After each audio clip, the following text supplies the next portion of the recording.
നാളെ എന്താകുമെന്നോർത്ത് നമ്മളാരും ആകുലപ്പെടേണ്ടതില്ല. ദൈവം നാളെ നമ്മൾ എന്താകണമെന്ന് നിശ്ചയിച്ചുറപ്പിച്ചിട്ടുണ്ട്. ഇപ്പോഴല്ല, ലോകസ്ഥാപനത്തിന് മുമ്പ് തന്നെ കർത്താവായ യേശുക്രിസ്തുവിൽ നമ്മളെ ഓരോരുത്തരെയും തിരഞ്ഞെടുത്തുകൊണ്ട് നമ്മൾ എന്താകണമെന്ന് അവൻ തീരുമാനിച്ചിട്ടുണ്ട്. നമ്മൾ എന്താകണമെന്ന് അവൻ ആഗ്രഹിക്കുന്നു. അതാകാൻ വേണ്ടി നമുക്ക് പ്രാർത്ഥിക്കുകയും ഈ നിമിഷങ്ങളിൽ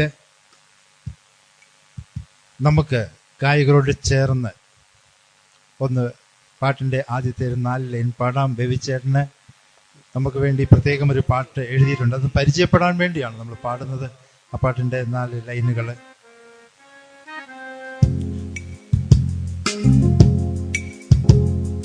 സ്വർഗരാജ്യം നീ നേടുവാ, മകനെ നീ ഏറ്റവും ചെറുതാകണം.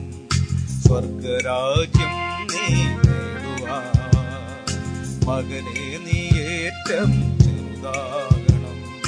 സ്വർഗരാജ്യം നീ നേടുവാ, മകളെ നീ ഏറ്റവും ചെറുതാകണം.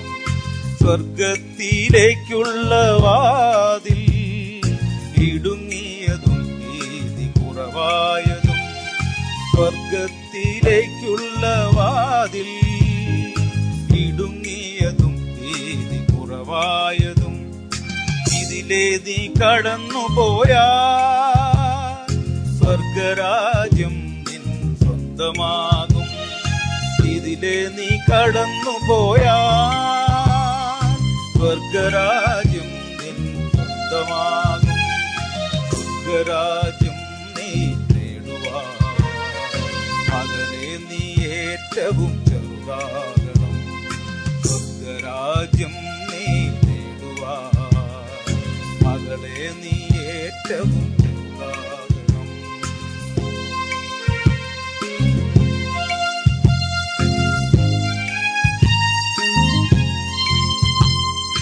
നിന്നിലെ ഞാനെന്ന പാപവും നിന്നിലെ ഈ ലോകമോഹവും, നിന്നിലെ ഞാനെന്ന പാപവും നിന്നിലെ ഈ ലോകമോഹവും, ഇവയെല്ലാം നീ വലിച്ചെറിഞ്ഞാൽ ഈ വാതിൽ നിന്നെ സ്വീകരിക്കും.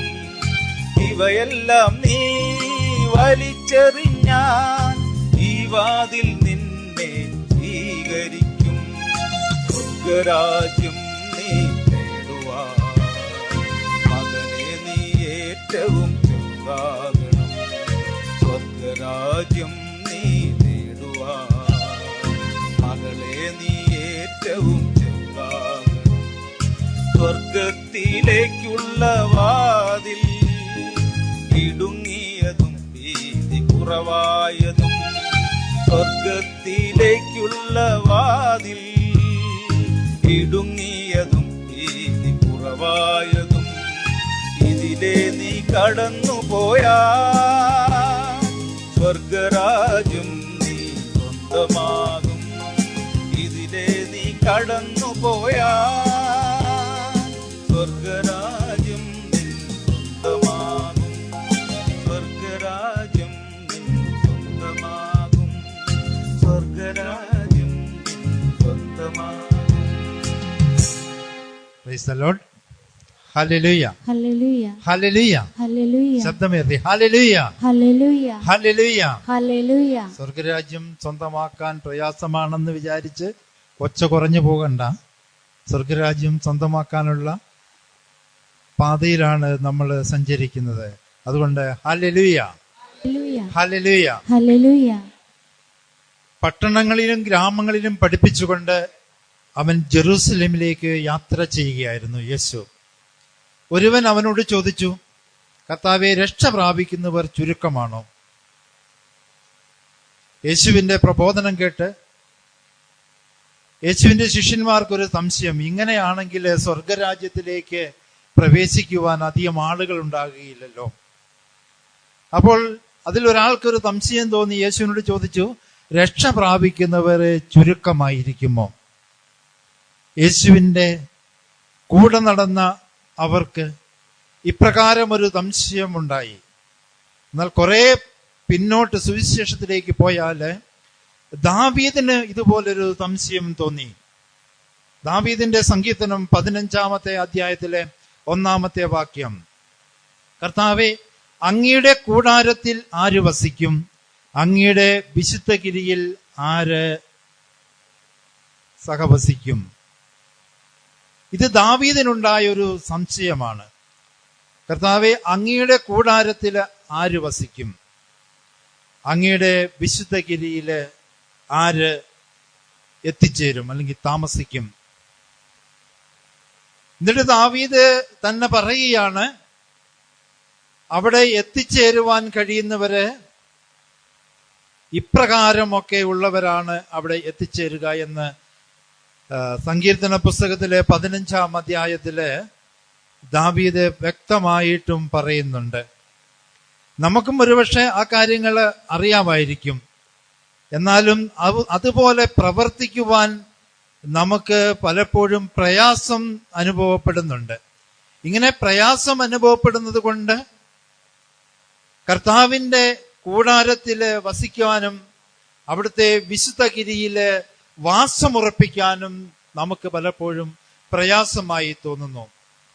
ദാവീദ് തന്നെ ഇത് ചോദിച്ചിട്ട് ദാവീദ് പറയുകയാണ്, നിഷ്കളങ്കനായി ജീവിക്കുകയും നീതി മാത്രം പ്രവർത്തിക്കുകയും ഹൃദയം തുറന്ന് സത്യം പറയുകയും ചെയ്യുന്നവനാണ് കർത്താവിൻ്റെ കൂടാരത്തിൽ വസിക്കാൻ യോഗ്യൻ, അവന്റെ വിശുദ്ധഗിരിയിൽ എത്തിച്ചേരുവാൻ യോഗ്യൻ.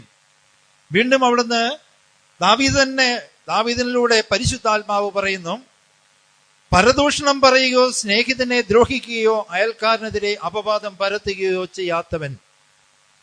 Price the Lord. Hallelujah, hallelujah. ദാവീദിലൂടെ പരിശുദ്ധാത്മാവ് സംസാരിക്കുകയാണ്. ദാവീദിനെ കുറിച്ച് ദൈവം പറഞ്ഞത് എന്റെ ഹൃദയത്തിന് ഇണങ്ങിയ മനസ്സുള്ളവനെന്നാണ് ദാവീദിനെ കുറിച്ച് പറഞ്ഞത്. അപ്പോൾ ദൈവത്തിന്റെ ഹൃദയത്തിന് ഇണങ്ങിയ ഹൃദയമുള്ള ദാവീദ് തന്നെ പറയുകയാണ്, ദൈവത്തോട് ഇത് ചോദിച്ചിട്ട് ദാവീദ് തന്നെ ഉത്തരം പറയുകയാണ്, പരദൂഷണം പറയുകയോ സ്നേഹിതനെ ദ്രോഹിക്കുകയോ അയൽക്കാരനെതിരെ അപവാദം പരത്തുകയോ ചെയ്യാത്തവൻ. ഇങ്ങനെയാണെങ്കിൽ ആര് രക്ഷപ്രാപിക്കും? നമ്മൾ സ്വർഗരാജ്യത്തിൽ എത്തിച്ചേരുമോ എന്ന് ചിന്തിക്കുവാനുള്ള ഒരവസരമാണ് ദാവീദ് നമ്മുടെ മുമ്പിൽ സങ്കീർത്തനം 15:3 പറയുന്നത്. വീണ്ടും പറയുന്നു, ദുഷ്ടനെ പരിഹാസ്യനായി കരുതുകയും ദൈവഭക്തനോട് ആദരം കാണിക്കുകയും നഷ്ടം സഹിച്ചും പ്രതിജ്ഞ നിറവേറ്റുകയും ചെയ്യുന്നവൻ കർത്താവിന്റെ കൂടാരത്തിൽ വസിക്കും. ദൈവഭക്തനോട് ആദരം കാണിക്കുന്നവൻ, നഷ്ടം സഹിച്ചും പ്രതിജ്ഞ നിറവേറ്റുന്നവൻ. Praise the Lord. Hallelujah, hallelujah. Hallelujah. നമ്മൾ എവിടെയെങ്കിലും പ്രതിജ്ഞ ചെയ്തിട്ടുണ്ടോ? ധാരാളം പ്രതിജ്ഞകള് നമ്മൾ ചെയ്തിട്ടുണ്ട്. ജനിച്ച് നമ്മളെ മാമോദീസ മുക്കാൻ കൊണ്ടുപോയപ്പോൾ നമുക്ക് വേണ്ടി നമ്മളുടെ മാതാപിതാക്കളും തലതൊട്ടപ്പനും തലതൊട്ടമ്മയും വിശ്വാസം ഏറ്റുപറഞ്ഞ് പ്രതിജ്ഞ എടുത്തിട്ടുണ്ട്. പിന്നീട് നമ്മൾ വളർന്നു വന്ന കാലഘട്ടത്തിൽ ആദ്യ കുർബാന സ്വീകരിക്കാൻ പോയിട്ടുള്ളവര് ആ സമയങ്ങളിലും പ്രതിജ്ഞ എടുത്തിട്ടുണ്ട്. പിന്നീടുള്ള കൂദാശയില് വിവാഹം കഴിക്കാൻ പോയപ്പോൾ അൾത്താരയുടെ മുമ്പിൽ നിന്നും ബൈബിൾ സാക്ഷിയാക്കി, യേശുവിനെ സാക്ഷിയാക്കി പ്രതിജ്ഞ എടുത്തിട്ടുണ്ട്. ഉണ്ടോ? ഉണ്ട്. ഈ പ്രതിജ്ഞ നഷ്ടം സഹിച്ചും നിറവേറ്റാൻ കഴിയുന്നുണ്ടോ?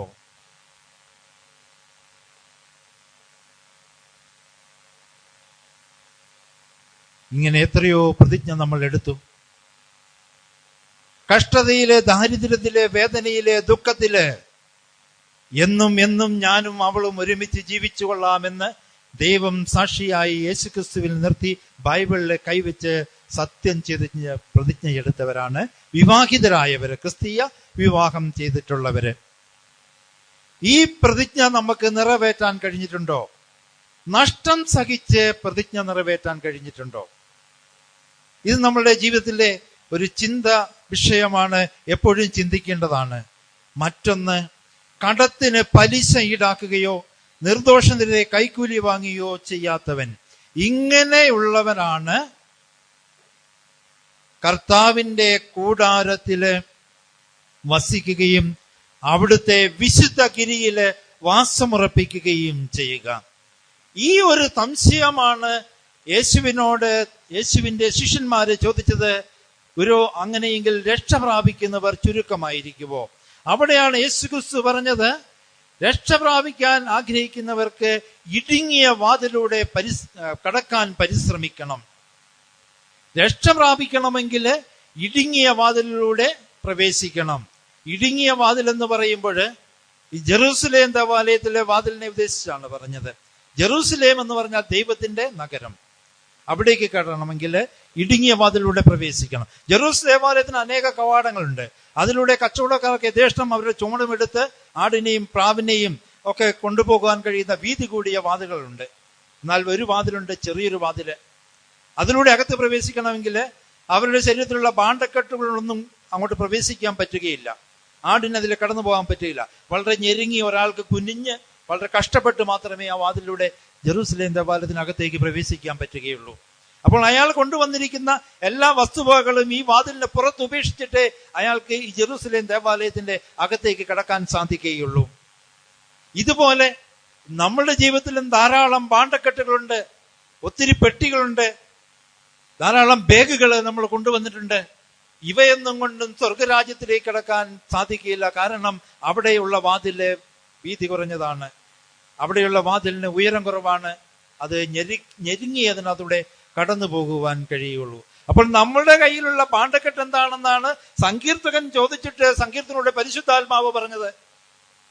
നഷ്ടം സഹിച്ചും പ്രതിജ്ഞ നിറവേറ്റാൻ കഴിയുന്നവർക്ക് കർത്താവിന്റെ കൂടാരത്തില്, അതായത് ഇടുങ്ങിയ വാതിലിലൂടെ അപ്പുറത്തേക്ക് കടക്കാൻ ചെല്ലുകയുള്ളൂ. ഇവളെ കെട്ടിയ അന്ന് തൊട്ട് എന്റെ കുടുംബത്തിന്റെ ഐശ്വര്യം ഉണ്ടായെന്നാണോ പറയുക? കഷ്ടകാലം തുടങ്ങി എന്നാണോ പറയുക? എന്താ പറയാ? ഇയാളുടെ കൂടെ പോയ അന്ന് തൊട്ട് എന്റെ ജീവിതത്തിന്റെ എല്ലാ ഐശ്വര്യവും നഷ്ടപ്പെട്ടു. കുടിയനായിരിക്കാം, താന്തോന്നിയായിരിക്കാം, കാണുമ്പോഴൊക്കെ വഴക്ക് പറയുകയും തല്ലുകയും ഭക്ഷണം വാങ്ങി തരികയില്ല, വസ്ത്രം വാങ്ങി തരികയില്ല, തോന്നുന്ന പോലെ നടക്കുന്ന ഒരു വ്യക്തിയാകാം. എന്തിനായിരിക്കാം എന്റെ അപ്പനും അമ്മയും എന്നെ ഇവയാളുടെ കൂടെ പറഞ്ഞയച്ചത്? അപ്പനെ പ്രാകുകയും അമ്മയെ പ്രാകുകയും കല്യാണം അതിനുവേണ്ടി പറഞ്ഞ ഇടക്കാരനെ കണ്ടാൽ ശപിക്കുകയും ചെയ്യുന്ന മനസ്സാണോ ഇന്ന് നിനക്കുള്ളത്? നഷ്ടം സഹിച്ചും പ്രതിജ്ഞ നിറവേറ്റുന്നവർക്കാണ് സ്വർഗരാജ്യം ലഭിക്കുക. ഇതൊരു ഇടുങ്ങിയ വാതിലാണ്. നമ്മുടെ മനസ്സിന്റെ അവസ്ഥയിലെ നമ്മുടെ അസ്വസ്ഥതകള്, ഭാരങ്ങള്, കഷ്ടപ്പാടുകള്, പ്രക്ഷുബ്ധമായ അവസ്ഥ, ഇവയൊക്കെ നമ്മുടെ മനസ്സിൽ ഉയർന്ന് പർവ്വതം പോലെ വലുതായി വരുമ്പോൾ ഈ പർവ്വതവും കൊണ്ട് നമുക്ക് വാതിലിലൂടെ കടക്കാൻ, സ്വർഗരാജ്യത്തിലേക്ക് കടക്കാൻ കഴിയുകയില്ല. അവിടെ കർത്താവിന്റെ കുരിശിലേക്ക് നോക്കിയിട്ട് അവൻ നൽകിയ ക്ഷമയുടെ അനുഭവത്തിലൂടെ കടന്നു പോകുവാൻ നമ്മൾ പരിശ്രമിക്കുമ്പോഴേ ഈ ഇടുങ്ങിയ വാതിലിലൂടെ കടക്കാൻ കഴിയുള്ളൂ. അപ്പോൾ ഇങ്ങനെയുണ്ടാകുന്ന പ്രയാസങ്ങളുടെയും പ്രതിസന്ധികളുടെയും ഭാരങ്ങളെ ഇറക്കി വെച്ചുകൊണ്ട് അവൻ കാണിച്ചു തന്ന വഴിയിലൂടെ സഞ്ചരിക്കുമ്പോഴാണ് നമുക്ക് ഈ സ്വർഗീയ ഭവനത്തിലേക്ക് പ്രവേശിക്കുവാൻ സാധിക്കുകയുള്ളൂ. അപ്പോൾ ഇങ്ങനെ സ്വർഗീയ ഇടത്തേക്ക് പ്രവേശിക്കണമെങ്കിൽ നമ്മളിൽ നിലനിൽക്കുന്ന എല്ലാ മനോഭാവങ്ങളെയും നമ്മൾ പരിശോധിക്കണം. ഈ മനോഭാവം കൊണ്ട്, അതായത് ദൈവത്തിന് സ്വീകാര്യമല്ലാത്ത മനോഭാവം കൊണ്ടാണ് നമ്മൾ നടന്നു നീങ്ങുന്നെങ്കിൽ നമുക്ക് ഈ വാതിലിലൂടെ അകത്തേക്ക് പ്രവേശിക്കുവാൻ സാധിക്കുകയില്ല. അപ്പോൾ ദൈവത്തിന് പ്രീതികരമായ രീതിയിൽ ജീവിക്കാൻ കഴിയുമ്പോഴാണ് ഈ വാതിലൂടെ നമുക്ക് കടക്കാൻ കഴിയുക എന്ന് മത്തായിയുടെ സുവിശേഷം 7-ാം അധ്യായം 13-14 വാക്യങ്ങളിൽ പറയുന്നു. അനേകര് ഇതിലെ പ്രവേശിക്കുവാൻ ശ്രമിക്കും, പക്ഷെ അവർക്ക് സാധിക്കുകയില്ല. അവിടുന്ന് പറഞ്ഞത്, എന്റെ സ്വർഗസ്വനായ പിതാവിന്റെ ഇഷ്ടം നിറവേറ്റുന്നവനാണ് സ്വർഗരാജ്യത്തിൽ പ്രവേശിക്കുക. എന്റെ സ്വർഗസ്വനായ പിതാവിന്റെ ഇഷ്ടം നിറവേറ്റുന്നവനാണ് സ്വർഗരാജ്യത്തിൽ പ്രവേശിക്കുക. സ്വർഗരാജ്യത്തിലേക്ക് പ്രവേശിക്കാൻ ഈ സ്വർഗസ്വനായ പിതാവിന്റെ ഇഷ്ടം നിറവേറ്റണം. എന്താണ് എന്നെക്കുറിച്ചുള്ള സ്വർഗസ്വനായ പിതാവിന്റെ ഇഷ്ടം? ആരെങ്കിലും എപ്പോഴെങ്കിലും ചോദിച്ചിട്ടുണ്ടോ? സ്വർഗസ്ഥനായ പിതാവിന്റെ ഇഷ്ടം എന്താണ്? യേശു പറഞ്ഞു, പുത്രനെ കണ്ട് അവനിൽ വിശ്വസിക്കുന്നവൻ, പുത്രനെ കണ്ട് അവനിൽ വിശ്വസിക്കുവാൻ, അതാണ് സ്വർഗസ്ഥനായ പിതാവിന്റെ ഇഷ്ടം. അപ്പൊ പുത്രനെ എവിടുന്ന് കാണാൻ കഴിയും? വചനത്തിലൂടെ, കുർബാനയില് ഒക്കെ പുത്രനെ നമുക്ക് കാണാൻ കഴിയും. എന്നാൽ യേശു പറഞ്ഞു, നിങ്ങൾക്ക് പരസ്പരം സ്നേഹിക്കാൻ കഴിഞ്ഞാൽ നിങ്ങളിൽ യേശു ക്രിസ്തുവിനെ ദർശിക്കുവാൻ കഴിയും. പരസ്പരം സ്നേഹിക്കാൻ കഴിഞ്ഞാൽ, കുറവുള്ള ജീവിതത്തെ, കുറവുകളെ പരിഗണിക്കാതെ സ്നേഹത്തോടെ ആ വ്യക്തിയെ അംഗീകരിക്കുവാനും സ്നേഹിക്കുവാനും ആ വ്യക്തിയുടെ ആവശ്യങ്ങൾക്ക് വേണ്ടി സ്വന്തം ഇഷ്ടങ്ങളെ മാറ്റിവെച്ചുകൊണ്ട് ജീവിതത്തെ മുന്നോട്ട് കൊണ്ടുപോവുകയും ചെയ്യുമ്പോഴാണ് ക്രിസ്തുവിനെ നിങ്ങൾക്ക് കാണാൻ കഴിയുകയെന്ന് യേശു ക്രിസ്തു പറഞ്ഞു. അപ്പോൾ ക്രിസ്തുവിനെ കാണണമെങ്കിൽ നമ്മുടെ ജീവിതത്തിലെ, നമ്മുടെ സഹോദരങ്ങളിലെ, അയൽവാസികളിലെ അവരുടെ ആവശ്യങ്ങൾ കണ്ട് അവരെ സ്നേഹിക്കാൻ കഴിയണം. അവിടെയാണ് ക്രിസ്തുവിനെ കാണാൻ കഴിയുക. അതാണ് എന്റെ സ്വർഗസ്ഥനായ പിതാവിന്റെ ഇഷ്ടം നിറവേറ്റുന്നവരാണ് സ്വർഗരാജ്യത്തിൽ പ്രവേശിക്കുക. മത്തായി സുവിശേഷം 5:46 പറയുന്നുണ്ട്, നിങ്ങളെ സ്നേഹിക്കുന്നവരെ മാത്രം സ്നേഹിച്ചാൽ നിങ്ങൾക്ക് എങ്ങനെ പ്രതിഫലം ലഭിക്കും? Price the Lord, price the Lord. നിങ്ങളെ സ്നേഹിക്കുന്നവരെ മാത്രം സ്നേഹിക്കുക. അത് വളരെ എളുപ്പമാണ്. നമ്മളെ കുറ്റപ്പെടുത്താത്ത, നമ്മളെ വഴക്ക് പറയാത്ത, നമ്മളെ ഉപദ്രവിക്കാത്ത, നമ്മളെ ഒരു തരത്തിലും വേദനിപ്പിക്കാത്തവരെ സ്നേഹിക്കുവാൻ നമുക്ക് വലിയ എളുപ്പമാണ്. എന്നാൽ നമ്മളെ കുറ്റപ്പെടുത്തുകയും നമ്മളെ മാറ്റി നിർത്തുകയും നമ്മളെക്കുറിച്ച് അപവാദം പറയുകയും നമ്മളുടെ ഉയർച്ചയിൽ എന്നും അവര് നമ്മളെ കുറ്റപ്പെടുത്തുകയും അസൂയയോടെ നമ്മളെ നോക്കിക്കാണുകയും ചെയ്യുന്ന വ്യക്തിയെ നമുക്ക് സ്നേഹിക്കുവാൻ കഴിയുമോ? കരിസ്മാറ്റിക്കാരുടെ ഇടയിലുണ്ട്. അത് എല്ലാ പള്ളികളിലും ചെന്ന് കഴിഞ്ഞാൽ കരിസ്മാറ്റിക് പ്രെയർ ഗ്രൂപ്പിലുള്ള കുറച്ച് പേരുണ്ടാകും, 5, 8, 10 പേര്. അവര് പള്ളിയിലെ കുർബാന കഴിഞ്ഞാൽ ഉടനെ അവരൊരുമിച്ച് കൂടും. അല്ലെങ്കിൽ കൈയൊന്ന് കാണിച്ചു, ഹായ്. മറ്റുള്ള ആരോടെങ്കിലും, അവന്റെ തൊട്ട് അയൽവാസിയായ വ്യക്തി ആ പള്ളിയിൽ നിന്നും ഇറങ്ങി വന്നാൽ അവളുടെ മുഖത്ത് നോക്കി ചിരിക്കുവോ? വചനം പറയുന്നു, നിങ്ങൾ സഹോദരങ്ങളെ മാത്രം അഭിവാദനം ചെയ്യുന്നെങ്കിൽ അതിലെന്ത് മേന്മയാണുള്ളത്? സഹോദരങ്ങൾ എന്ന് പറഞ്ഞാൽ ആത്മീയ സഹോദരങ്ങള്. അപ്പോൾ യഥാർത്ഥത്തില് അവിടെ നിൽക്കുന്ന മറ്റുള്ളവരെയും ഇവരെ സ്നേഹിക്കുന്ന അതേ സ്നേഹത്തോടെ, ഇവരോടുള്ള അതേ മമതയോടെ അവരോടും പെരുമാറുവാനും ഇടപെടുവാനുമുള്ള മനസ്സ് നമ്മൾ കാണിക്കുന്നില്ല എങ്കിൽ നമ്മൾ പക്ഷാപാതമുള്ളവരാണ്. അത് ഹീനമായൊരു പ്രവൃത്തിയാണ്. നിങ്ങളിൽ തന്നെ നിങ്ങൾ പക്ഷപാതം കാണിക്കുക, നിങ്ങളിൽ അത് ഹീനമായൊരു പ്രവൃത്തിയാണ് എന്ന് പറയുന്നു. അപ്പം നമ്മളുടെ ചുറ്റുപാടുമുള്ളവര്, നമ്മളുടെ ഇടവകയിലുള്ളവര്, നമ്മൾ പോകുന്ന ദേവാലയത്തിലുള്ളവരെ എല്ലാവരെയും നമുക്ക് ഒരുപോലെ കാണാൻ കഴിയുന്നില്ല എങ്കിൽ നമ്മൾ എങ്ങനെ ദൈവത്തിൽ നിന്നും പ്രതിഫലം വാങ്ങുവാൻ സാധിക്കും?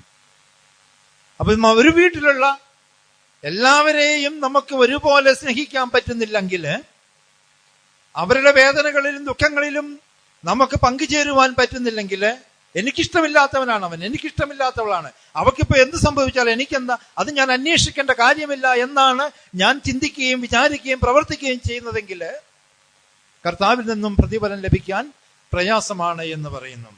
ഒരുപക്ഷെ ഭാര്യയ്ക്ക് നീ ഇന്ന് താമസിക്കുന്നിടത്ത് താമസിക്കാൻ പറ്റുകയില്ലായിരിക്കാം. അവിടുത്തെ കാലാവസ്ഥയോ സാഹചര്യങ്ങളോ ചുറ്റുപാടുകളോ അവളുടെ ആരോഗ്യത്തിനും അവളുടെ മനസ്സിനും ഗുണപ്രദമായിരിക്കുകയില്ല. നിന്റെ സ്വാർത്ഥ താല്പര്യത്തിന് വേണ്ടി, നിന്റെ സന്തോഷത്തിന് വേണ്ടി അവളുടെ ജീവിതത്തെ ബലി കഴിക്കുവാൻ അവിടുന്ന് പോകാതെ ഇവിടെ തന്നെ മതി എന്ന് നീ ചിന്തിക്കുമ്പോൾ നിനക്കെങ്ങനെ ദൈവത്തിൽ നിന്നും പ്രതിഫലം ചോദിക്കുവാൻ കഴിയും? യേശു ജനിച്ചപ്പോൾ യോസേഫും മാതാവും പല സ്ഥലത്തേക്ക് യാത്ര ചെയ്തു. തിരിച്ച് ഈജിപ്തിൽ നിന്നും ഇസ്രായേലിലേക്ക് വരാൻ പറഞ്ഞപ്പോൾ ജോസഫ് ചോദിച്ചു, അവിടെ എങ്ങനെ പോകും? അവരെ ശിശുവിനെ കൊല്ലുകയില്ലേ? സ്വപ്നത്തിൽ പറഞ്ഞു, നിന്നെ വധിക്കാൻ ശിശുവിനെ വധിക്കാൻ ഉദ്യമിച്ചവര് മരിച്ചു, അതുകൊണ്ട് നീ ഇസ്രായേലിലേക്ക് വരിക. അവൻ നസ്രത്ത് എന്ന പട്ടണത്തിൽ പോയി താമസിച്ചു. യോസഫിന് ഇഷ്ടമുണ്ടായിട്ടല്ല, മറിച്ച് ദൈവത്തിന്റെ ഇഷ്ടം അതായത് കൊണ്ട് തൻ്റെ കുഞ്ഞിനെയും ഭാര്യയായ മറിയത്തിനെയും കൂട്ടിക്കൊണ്ട് നസ്രത്തിലേക്ക് പോയി താമസിച്ചു. അതുകൊണ്ടാണ് സുവിശേഷത്തിൽ പറഞ്ഞത് അവൻ നസ്രയൻ എന്ന് വിളിക്കപ്പെടും എന്ന് ദൈവം മുൻകൂട്ടി നിശ്ചയിച്ച പ്രകാരമാണ് സംഭവിച്ചത്. അപ്പോൾ ദൈവത്തിന്റെ ഹിതം തിരിച്ചറിഞ്ഞിട്ടും ദൈവത്തിന്റെ ഇഷ്ടം മനസ്സിലാക്കിയിട്ടും സ്വന്തം സ്വാർത്ഥതകളും സ്വന്തം സുഖങ്ങളും സ്വന്തം ഇഷ്ടങ്ങളും നിറവേറ്റുവാൻ വേണ്ടി ഒരു സ്ഥലത്ത് തന്നെ അള്ളിപ്പിടിച്ചിരിക്കുമ്പോൾ നിനക്കെങ്ങനെ ദൈവത്തിൽ നിന്നും പ്രതിഫലം സ്വന്തമാക്കാൻ കഴിയും? അല്ലെങ്കിൽ നിന്റെ സുഖങ്ങൾക്ക് വേണ്ടി, നിന്റെ സന്തോഷങ്ങൾക്ക് വേണ്ടി മറ്റുള്ളവരെ എല്ലാം നിന്റെ ഭവനത്തിൽ നിന്നും ദൂരെ അകറ്റി, അല്ലെങ്കിൽ അവരോട് ശബ്ദിച്ചു പോകരുത്, ഒച്ചയുണ്ടാക്കരുത്, ഇവിടെ കിടന്ന് ബഹളം ഉണ്ടാക്കരുത്, ആരും ഇവിടെ ഒരു തരത്തിലുമുള്ള ശബ്ദം കേൾപ്പിക്കരുത്, എനിക്കതൊന്നും ഇഷ്ടമല്ല, ഒന്നെങ്കിൽ നിങ്ങൾ ഇവിടുന്ന് വിട്ടുപോകണം, അല്ലെങ്കിൽ നിശബ്ദമായി 24 മണിക്കൂറും ഞാൻ കൂടുന്ന ഭവനത്തിൽ ഇരുന്നു കൊള്ളണം എന്ന് ആജ്ഞാപിക്കുന്ന പിതാവ് അല്ലെങ്കിൽ മാതാവ് എങ്ങനെ സ്വർഗത്തിലെ ദൈവത്തിൽ നിന്നും പ്രതിഫലം സ്വീകരിക്കും? എന്നും നിത്യം മദ്യപിച്ച് ലക്ഷ്യം കെട്ട് വീട്ടിൽ വന്ന് മക്കളെയും ഭാര്യയെയും അയൽവാസികളെയും നിരന്തരം ചീത്ത പറയുന്നവൻ എങ്ങനെ കർത്താവിൽ നിന്നും പ്രതിഫലം വാങ്ങും? നിന്റെ ഇഷ്ടങ്ങളെ ഈ വാതിലിന് പുറത്ത് ഉപേക്ഷിച്ചിട്ട് ഈ വാതിലിനകത്തുള്ളത് സ്വന്തമാക്കുവാൻ വേണ്ടി നീ കടന്നു ചെല്ലുമ്പോഴാണ് നിനക്ക് സ്വർഗരാജ്യം കിട്ടുകയുള്ളൂ. അപ്പോൾ ഇതെല്ലാം കൊണ്ട് നമുക്ക് വാതിലിനുള്ളിലേക്ക് പ്രവേശിക്കാമെന്ന് വിചാരിച്ചാൽ നടക്കില്ല. അതുകൊണ്ടാണ് അനേകരെ പ്രവേശിക്കാൻ ശ്രമിക്കും, എന്നാൽ ചുരുക്കം പേർക്ക് മാത്രമേ ഇതിനകത്ത് കടക്കുവാൻ സാധിക്കുകയുള്ളൂ. ഇന്ന് ഹർത്താലാണ്. KSRTC ബസ്സുകൾ ഓടുന്നുണ്ട്. കോഴിക്കോട് ജില്ലയിൽ മാത്രമേ ഹർത്താലുള്ളൂ. മറ്റു ജില്ലകളിൽ നിന്നും വരുന്നവര് ബസ്സിൽ കയറാൻ ഭയങ്കരമായ തിരക്ക് കൂട്ടും. അവരുടെ കയ്യിലെ ബാഗെട്ട് തോളയിൽ ബാഗ് ഉണ്ടാകും, കയ്യിൽ സൂട്ട്കേസ് ഉണ്ടാകും, പിന്നെ എന്തെങ്കിലും വീട്ടിലേക്ക് പോരുമ്പോൾ വല്ല ഫ്രൂട്ട്സ് സാധനങ്ങളൊക്കെ വാങ്ങിയ സഞ്ചി ഒരു കയ്യിലുണ്ടാകും. അങ്ങനെ കൈയൊന്നും ഒഴിവില്ല. അപ്പോൾ ആകെ KSRTC ബസിന്റെ ഒരു ഡോറുണ്ട്, അവിടെ അനേകരിങ്ങനെ കയറാൻ വേണ്ടി ക്യൂ നിൽക്കുകയാണ്, ഇടിച്ചു കയറുവാണ്. അപ്പോൾ കയ്യിലൊന്നുമില്ലാത്തവർക്ക് എളുപ്പം കയറാൻ സാധിക്കും. ഈ ബാഗും തോളെ തൂക്കി സൂട്ട്കേസും കയ്യിൽ പിടിച്ച് ഒരു പൊതിയും കവറും കയ്യിൽ പിടിച്ച് ആ ബസ്സിൽ കയറാൻ ശ്രമിച്ചാല് അയാൾക്ക് കയറാൻ സാധിക്കില്ല, പരാജയപ്പെട്ടു പോകും. കയ്യിലൊന്നുമില്ലാത്തവര് ആ വാതിലിലൂടെ വളരെ വേഗം അകത്ത് പ്രവേശിക്കും. ഇതുപോലെയാണ് ദൈവത്തിന് ഹിതകരമല്ലാത്ത പല സൂട്ട്കേസുകളും ബാഗുകളും കവറുകളും നമ്മൾ കയ്യിൽ പിടിച്ചുകൊണ്ട് ഈ ഇടുങ്ങിയ വാതിലൂടെ സ്വർഗരാജ്യത്തിലേക്ക് അല്ലെങ്കിൽ ഈ ദേവാലയത്തിനുള്ളിലേക്ക് പ്രവേശിക്കാൻ എന്ന് വിചാരിച്ചാൽ നടക്കുകയില്ല. കാരണം ആ വാതിലില് വലിയ തിരക്കാണ് അനുഭവപ്പെടുക. അപ്പോൾ അവിടെ പ്രവേശിക്കണമെങ്കിൽ ഈ കൈകളിലിരിക്കുന്ന സാധനം ഉപേക്ഷിക്കണം. അപ്പൊ സ്വർഗരാജ്യം സ്വന്തമാക്കണമെങ്കിൽ എന്ത് വേണമെന്നാ യേശു പറഞ്ഞത്? എവിടെയെങ്കിലും ഓർമ്മയുണ്ടോ? സ്വർഗരാജ്യം എന്തിനു വേണ്ടി വെച്ചിരിക്കുന്നു? എവിടെയെങ്കിലും കേട്ടിട്ടുണ്ടോ? സ്വർഗരാജ്യം ബലാത്കാരത്തിന് വേണ്ടി വെച്ചിരിക്കുന്നു എന്നാണ് പറഞ്ഞിരിക്കുന്നത്. അത് ബലമായിട്ട് പിടിച്ചടക്കാനുള്ളതാണ്. വെറുതെ ഒന്നും സ്വർഗരാജ്യം കിട്ടുകയില്ല. ബലാത്കാരം ചെയ്യുക, ഒരാളുടെ ശക്തിയെ മറ്റൊരാളെ കീഴ്പ്പെടുത്താനുള്ളതാണ്. അതാണ് ബലാത്കാരം ചെയ്യുക എന്ന് പറയുന്നത്. അപ്പോൾ ഈ സ്വർഗരാജ്യത്തെ ബലാത്കാരം ചെയ്യുവാൻ വേണ്ടിയാണ് സ്വർഗരാജ്യം നമ്മുടെ മുമ്പിൽ തുറന്നു വെച്ചിരിക്കുന്നത്. അവിടെ ഒരു ഇടുങ്ങിയ വാതിലും വെച്ചിട്ടുണ്ട്. അപ്പോൾ ഈ വാതിലിലൂടെ പ്രവേശിക്കണമെങ്കിൽ കരുത്ത് വേണം, മെയ്വഴക്കം വേണം, അതുപോലെ അതിനുള്ളിൽ പ്രവേശിക്കുവാനുള്ള ധൈര്യവും വേണം. ധൈര്യശാലിക്ക് യുദ്ധത്തിൽ വിജയിക്കാൻ പറ്റുകയുള്ളൂ. അഭ്യാസം എതിരിടുന്ന വ്യക്തിയോട് എതിർത്ത് തോൽപ്പിക്കുവാൻ സാധിക്കുകയുള്ളൂ. അതുപോലെ സ്വർഗരാജ്യത്തിൽ പ്രവേശിക്കണമെങ്കിൽ ശക്തി വേണം, ബലം വേണം. ഈ ബലം നമ്മുടെ ശാരീരികമായ ബലമല്ല, നമ്മുടെ ശരീരം ഒത്തിരി വളർന്നതുകൊണ്ടുണ്ടാകുന്ന ബലമല്ല. ഒത്തിരി ഇറച്ചിയും മുട്ടയും അതുപോലെ മീനും നല്ല ഫുഡും കഴിച്ചിട്ട് ശരീരം ചീർത്ത് കൊഴുത്തിരിക്കുന്ന ആ ബലമല്ല, മറിച്ച് ആത്മാവിന്റെ ബലമാണ് സ്വർഗരാജ്യത്തിൽ പ്രവേശിക്കാൻ ആവശ്യം. അപ്പൊ ശരീരത്തിന് പ്രീതികരമായത് കൊണ്ടൊന്നും സ്വർഗരാജ്യത്തിൽ പ്രവേശിക്കുവാൻ സാധിക്കുകയില്ല.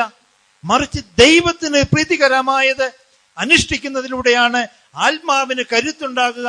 അപ്രകാരം ആത്മാവിന് കരുത്തുള്ളവർക്ക് മാത്രമേ ഈ ഇടുങ്ങിയ വാതിലിലൂടെ സ്വർഗരാജ്യത്തിലേക്ക് പ്രവേശിക്കുവാൻ സാധിക്കുകയുള്ളൂ. അപ്പോൾ ആത്മാവിന് കരുത്ത് നഷ്ടപ്പെട്ടു പോകുന്ന എന്തെല്ലാമാണോ നമ്മളിൽ നിലനിൽക്കുന്നതെങ്കിൽ അവയെല്ലാം ഉപേക്ഷിക്കപ്പെട്ടാൽ മാത്രമേ ഈ വാതിലിലൂടെ നമുക്ക് അകത്ത് പ്രവേശിക്കുവാൻ സാധിക്കുകയുള്ളൂ. അതുകൊണ്ടാണ് കർത്താവ് യേശു പറഞ്ഞു, ഞാനാണ് വാതിൽ, എന്നിലൂടെ അല്ലാതെ ആരും സ്വർഗരാജ്യത്തിൽ, അതായത് പിതാവിന്റെ സന്നിധിയിൽ എത്തുകയില്ല. അപ്പോൾ യേശു ആകുന്ന വാതിലിലൂടെ പ്രവേശിക്കണമെങ്കിൽ ഈ വാതിൽ അശുദ്ധമായതൊന്നും അങ്ങോട്ട് അടുക്കുകയില്ല. അശുദ്ധമായതെല്ലാം പുറത്തു നിൽക്കും. അപ്പോൾ അശുദ്ധമായ ഒത്തിരി വികാരങ്ങളും പ്രവൃത്തികളുമായിട്ടാണ് നമ്മൾ ഈ വാതിലിലൂടെ പ്രവേശിക്കാൻ ചെല്ലുന്നതെങ്കിൽ നമുക്ക് ആ വാതിലിന്റെ അടുത്ത് പോലും എത്തുവാൻ സാധിക്കുകയില്ല. ഒരു യുവാവിനോട് യേശു പറഞ്ഞു, സ്വർഗരാജ്യത്തിൽ പ്രവേശിക്കുന്ന കാര്യം പറഞ്ഞപ്പോൾ പ്രമാണങ്ങളെ കുറിച്ചൊക്കെ പറഞ്ഞു. അവൻ പറഞ്ഞു, നീ സ്വർഗരാജ്യത്തിൽ നിന്നും ഏറെ അകലെയല്ല എന്നാണ് അവനോട് പറഞ്ഞത്. സ്വർഗരാജ്യത്തിൽ നിന്നും ഏറെ അകലെയല്ല. അത്രയധികം നന്മ ചെയ്തിട്ടും അവൻ കൊള്ളാവുന്നവനാണെന്ന് യേശുക്രിസ്തുവിന് ബോധ്യമായിട്ടും അവനോട് പറഞ്ഞില്ല, നീ ഇന്ന് സ്വർഗരാജ്യത്തിലാണ് എന്ന്. പക്ഷേ നീ സ്വർഗരാജ്യത്തിൽ നിന്നും അധികം അകലെ അല്ല എന്നാണ് അവനോട് പറഞ്ഞത്. എന്നാൽ നീ ഇന്ന് എന്നോട് കൂടി പറുദീസയിലാണ് എന്ന് കുരിശിൽ കടന്നുകൊണ്ട് ഒരുവനോട് യേശുക്രിസ്തു പറഞ്ഞു. കാരണം എന്താണ്? അവൻ പറഞ്ഞു, ഇവൻ നീതിമാനാണ്, നമ്മളോ പാപികളാണ്, നമുക്ക് ലഭിച്ചിരിക്കുന്ന ശിക്ഷ ന്യായമാണ്. അതുകൊണ്ട് അവൻ അനുദപിച്ച് കർത്താവ് യേശുവിനോട് പറഞ്ഞു, ദൈവമേ, യേശുക്രിസ്തുവേ, നീ നിന്റെ രാജ്യത്തിൽ വരുമ്പോൾ എന്നെയും ഓർക്കണമേ എന്ന്. അപ്പോഴാണ് ഈ ഇടുങ്ങിയ വാതിലൂടെ അവന് പ്രവേശിക്കാൻ കടന്നത്. ഇപ്പുറത്ത് കടന്ന വേറൊരു മനുഷ്യനുണ്ടായിരുന്നു, അവനും അതേ ശിക്ഷയാണ് കിട്ടിയത്. പക്ഷേ അവന് ഈ ഇടുങ്ങിയ വാതിലൂടെ പ്രവേശിക്കാൻ കഴിഞ്ഞില്ല. കാരണം അവന്റെ മകളില് ഒത്തിരി പാണ്ടക്കെട്ടുകൾ ഉണ്ടായിരുന്നു. അവൻ യേശുവിനെ പഴിച്ചു, അവൻ പലതരത്തില് പരിഹസിച്ചു.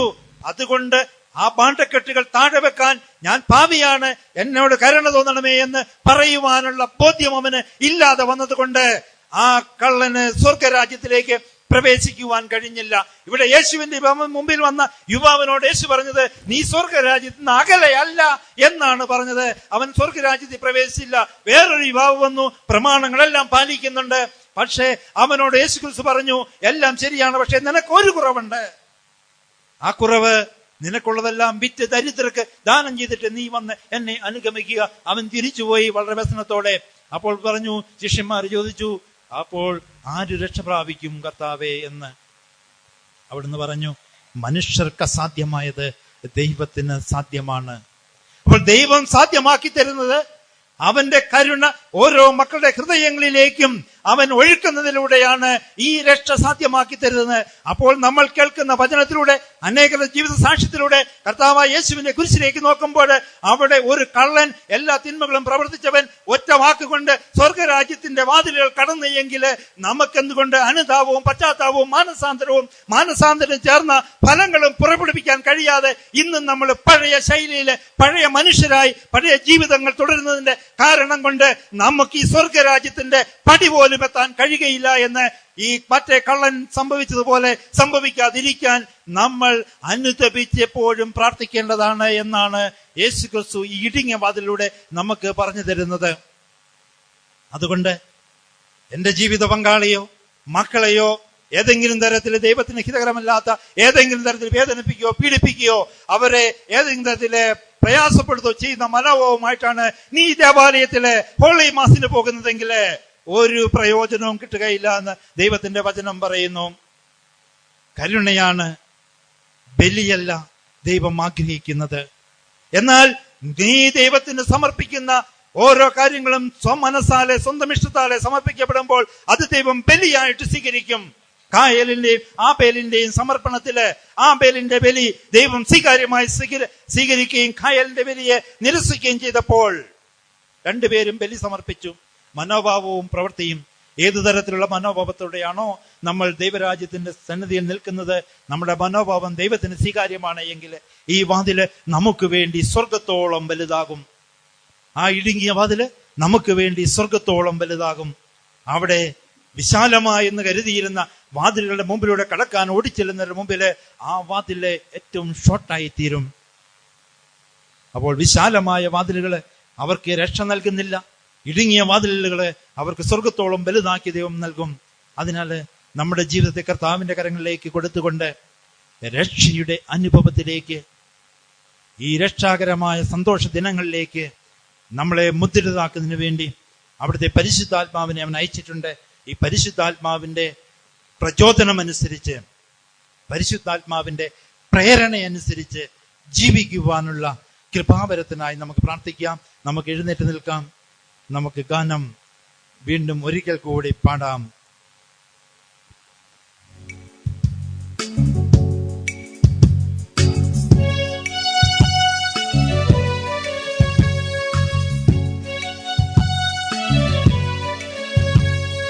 സ്വർഗരാജ്യം നീ നേടുവാ, മകനെ നീ ഏറ്റവും ചെറുതാകണം. ശ്രദ്ധിച്ച് കേൾക്കുക. സ്വർഗരാജ്യം നീ നേടുവാ, മകളെ നീ ഏറ്റവും ചെറുതാകണം. സ്വർഗത്തിലേക്കുള്ള വാതിൽ ഇടുങ്ങിയതും വീതി കുറവായതും, സ്വർഗത്തിലേക്കുള്ള വാതിൽ ഇടുങ്ങിയതും വീതി കുറവായതും, ഇതിലെ നീ കടന്നുപോയാൽ സ്വർഗരാജ്യം നിൻ സ്വന്തമാകും. ഇതിലെ നീ കടന്നുപോയാൽ സ്വർഗരാജ്യം നിൻ സ്വന്തമാകും. സ്വർഗരാജ്യം നീ നേടുവാൻ മകനെ നീ ഏറ്റവും ചെറുതാകണം. സ്വർഗരാജ്യം നീ നേടുവാൻ മകളെ നീ ഏറ്റവും ചെറുതാകണം. പൗലോസ്ലീഹ പറഞ്ഞു, എനിക്ക് ലാഭമായിരുന്ന എല്ലാത്തിനെയും ഞാൻ ഉച്ഛിഷ്ടം പോലെ വലിച്ചെറിഞ്ഞു എന്ന്. നമ്മൾ ഈ ഭൂമിയിൽ പലതും ലാഭകരമായിട്ട് ചിന്തിക്കുന്നുണ്ടാകാം. സുഖങ്ങള്, സൗകര്യങ്ങള്, മദ്യം, അല്ലെങ്കിൽ അതുപോലെ ധനമോഹങ്ങള്, ധനത്തിന്റെ ആഡംബരങ്ങള്, അങ്ങനെ പലതും നമ്മള് സുഖഭോഗങ്ങളായിട്ട് കാണുന്നുണ്ടാകാം. പക്ഷെ ഇവയെ ഉച്ഛിഷ്ടം പോലെ വലിച്ചെറിയുമ്പോഴാണ് സ്വർഗരാജ്യത്തിലേക്ക് നമുക്ക് പ്രവേശിക്കാൻ സാധിക്കുക. നിന്നിലെ ഞാനെന്ന ഭാവവും നിന്നിലെ ഈ ലോകമോഹവും, നിന്നിലെ ഞാനെന്ന ഭാവവും നിന്നിലെ ഈ ലോകമോഹവും, ഇവയെല്ലാം നീ വലിച്ചെറിഞ്ഞാൽ ഈ വാതിൽ നിന്നെ സ്വീകരിക്കും.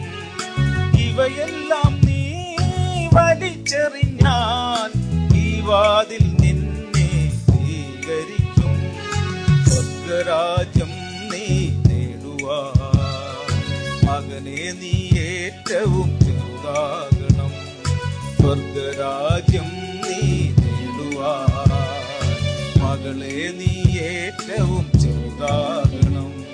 സ്വർഗത്തിലേക്കുള്ള വാതിൽ ഇടുങ്ങിയതും വീതി കുറവായതും, സ്വർഗത്തിലേക്കുള്ള വാതിൽ ഇടുങ്ങിയതും വീതി കുറവായതും, ഇതിലെ നീ കടന്നുപോയാ സ്വർഗരാജ്യം നിൻ സ്വന്തമാകും. ഇതിലെ നീ കടന്നുപോയാ സ്വർഗരാജ്യം നിൻ സ്വന്തമാകും. സ്വർഗരാജ്യം നിൻ സ്വന്തമാകും. സ്വർഗരാജ്യം നിൻ സ്വന്തമാകും. നമുക്കൊരു നിമിഷം കണ്ണുകളടയ്ക്കാം. നമ്മുടെ ജീവിതത്തെ കർത്താവിന്റെ കരങ്ങളിലേക്ക് പൂർണ്ണമായും സമർപ്പിക്കാം. നമ്മുടെ ജീവിത ശൈലി, ജീവിത വഴികള്, ഉപജീവന മാർഗങ്ങള് സ്വർഗരാജ്യം സ്വന്തമാക്കാൻ പറ്റാത്തതാണെങ്കിൽ, അത് അങ്ങനെയാണെന്ന് മനസ്സിലാക്കാൻ കഴിയാത്ത അവസ്ഥയാണ് നമുക്കുള്ളതെങ്കിൽ, ദൈവത്തിന്റെ ആത്മാവിന്റെ പ്രചോദനമനുസരിച്ച് തെറ്റിനെ കണ്ടെത്തുവാനുള്ള കൃപയ്ക്ക് വേണ്ടി പ്രാർത്ഥിക്കാം. ആഗ്രഹത്തോടെ പ്രാർത്ഥിക്കാം. എന്റെ ഈശോയെ, നിന്റെ രാജ്യത്തില് പ്രവേശിക്കാൻ കഴിയാത്ത തരത്തിൽ എന്നിൽ നിലനിൽക്കുന്ന എന്റെ പാപചിന്തകള്, പാപമോഹങ്ങള്, ജീവിത ശൈലികള്, രീതികള്, ഞാൻ ധനം സമ്പാദിക്കുന്ന വഴികള്, കർത്താവേ, തെറ്റായത് തെറ്റാണെന്ന് തിരിച്ചറിഞ്ഞുകൊണ്ട് അങ്ങയുടെ വിശുദ്ധഗിരിയില് വസിക്കുവാനും അങ്ങയുടെ കൂടാരത്തിൽ എപ്പോഴും ആയിരിക്കുവാനും സങ്കീർത്തകൻ 15:1-5 വരെ പറയുന്ന വാക്യങ്ങള് എന്റെ ജീവിതത്തിൽ എനിക്ക് പ്രാവർത്തികമാക്കാൻ നീ കൃപ തരണമേ എന്ന് പ്രാർത്ഥിക്കാം.